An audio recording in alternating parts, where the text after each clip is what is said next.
What if I told you that the way you treat yourself is the blueprint for every relationship in your life? Think about it. You can only give to others what you already carry within. If you see yourself as unworthy, you'll doubt the love people offer you. If you constantly criticize yourself, you'll interpret others' kindness as suspicion. If you cannot forgive yourself, you'll find it almost impossible to forgive those who hurt you. Here's the question: how can you love others when the well of love within you is empty? This isn't just philosophy. Ancient wisdom, spiritual traditions, and modern neuroscience all point to the same profound truth. Self-worth is the foundation of love. Without it, relationships collapse into dependency, insecurity, and endless cycles of pain. But with it, love becomes expansive, resilient, and transformative. Today, we're going to explore why you can't truly love others until you love yourself, and how learning to embrace your own worth changes everything. Let's begin. The ancient roots of self-love. The idea of self-love is not modern pop psychology. It is as old as human thought itself. The Stoic philosopher Epictetus once said, "You are a little soul carrying around a corpse." It was his reminder that our bodies are temporary, but the soul, the essence of who we are, must be treated with reverence. If we disrespect ourselves, we dishonor that soul. In Buddhism, self-compassion is central to the path of enlightenment. The Buddha taught that you must extend loving kindness first to yourself before you can extend it to others. Just as you cannot pour tea from an empty pot, you cannot pour love into the lives of others without first filling your own cup. Even the scriptures echo this wisdom. In the Gospel of Mark, we are commanded, love your neighbor as yourself. Notice the balance, as yourself. The ability to love others is not possible without first having a baseline of love for the self. If you hate yourself, the as yourself becomes a curse rather than a blessing. Ancient wisdom understood what we now call the mirror principle, that the world reflects back to us what we believe about ourselves. To cultivate compassion outwardly, we must first practice it inwardly. Self-love is not selfishness. It is the soil from which all other love grows. The neuroscience of self-worth. Modern science now confirms what ancient wisdom intuited. Neuroscience has shown that self-worth is deeply connected to brain function. The prefrontal cortex, the part of your brain that governs decision-making and self-reflection, plays a central role in how you evaluate yourself. Low self-worth often correlates with overactivity in the amygdala, the brain's fear center, creating cycles of self-doubt, anxiety, and shame. Research in psychology shows that self-criticism lights up the same neural pathways as physical pain. In other words, when you speak harshly to yourself, your brain registers it as if you've been physically wounded.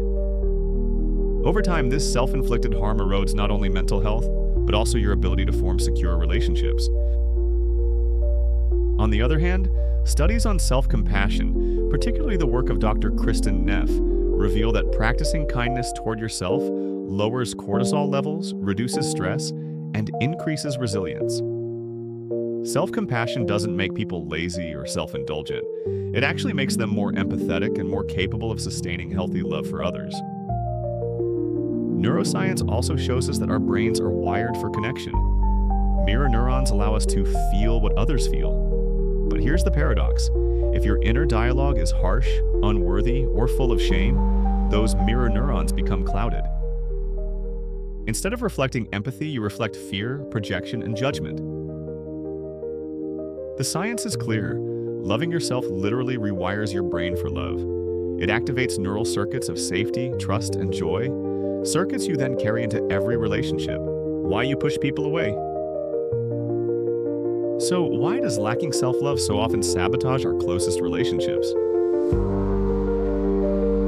Because when you don't believe you are worthy of love, you cannot fully receive it. Think of someone complimenting you. If your self-image is healthy, you feel gratitude.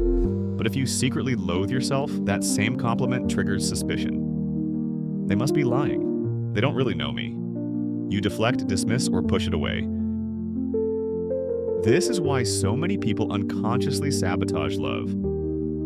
Psychologists call this confirmation bias, the tendency to look for evidence that confirms your beliefs.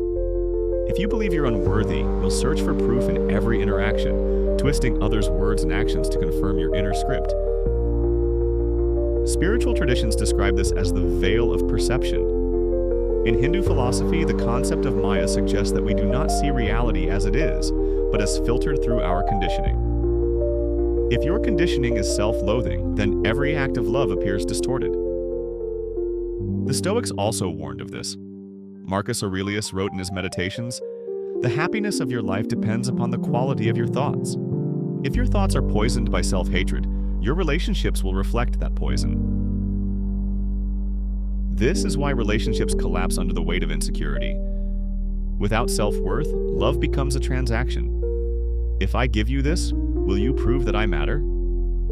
Instead of unconditional love, it becomes bargaining, control, and fear.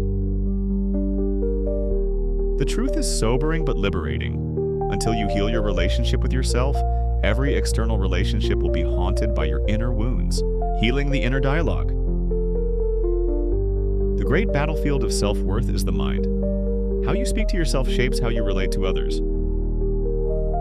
Neuroscience tells us that the brain is neuroplastic. It changes with repeated thought and behavior. Every self-critical thought strengthens neural pathways of shame. Every compassionate thought strengthens pathways of resilience and empathy. You are literally sculpting your brain with your inner dialogue. This is why ancient practices of meditation, prayer, and affirmations hold such enduring power.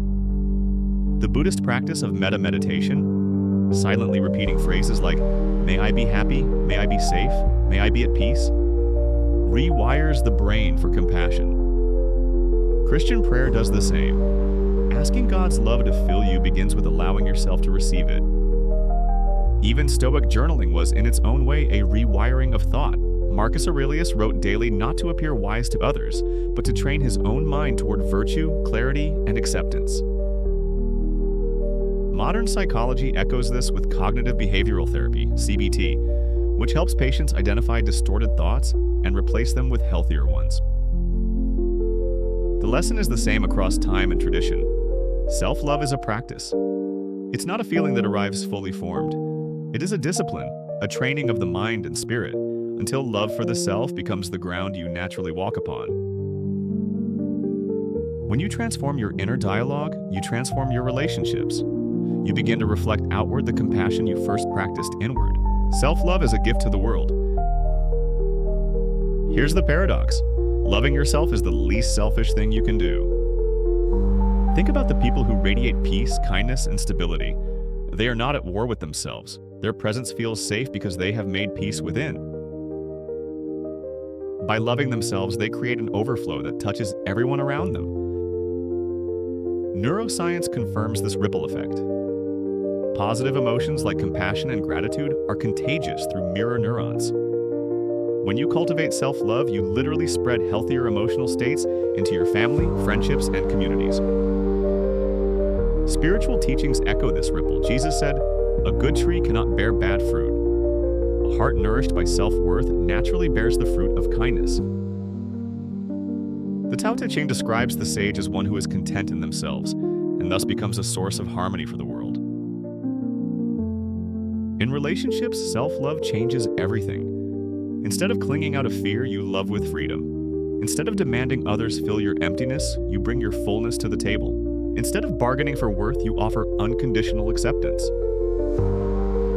And here's the miracle. When you love yourself, you teach others how to love you. You set a standard. You embody what healthy love looks like. You inspire them to rise to that same standard, not through control, but through presence. Self-love, then, is not the end of the journey. It is the beginning. It is the seed that grows into compassion, forgiveness, and deep, abiding connection. A call to love. So let's return to the question. How can you love others when you do not love yourself? The truth is, you can't. At least not fully, not deeply, not sustainably. Self-hatred poisons the soil of every relationship. But self-love makes love not just possible, but abundant. This is not about vanity, arrogance, or self-indulgence. It is about honoring the divine truth that you are worthy. It is about healing the wounds that once told you otherwise. It is about filling your own cup so that you can pour into others without running dry.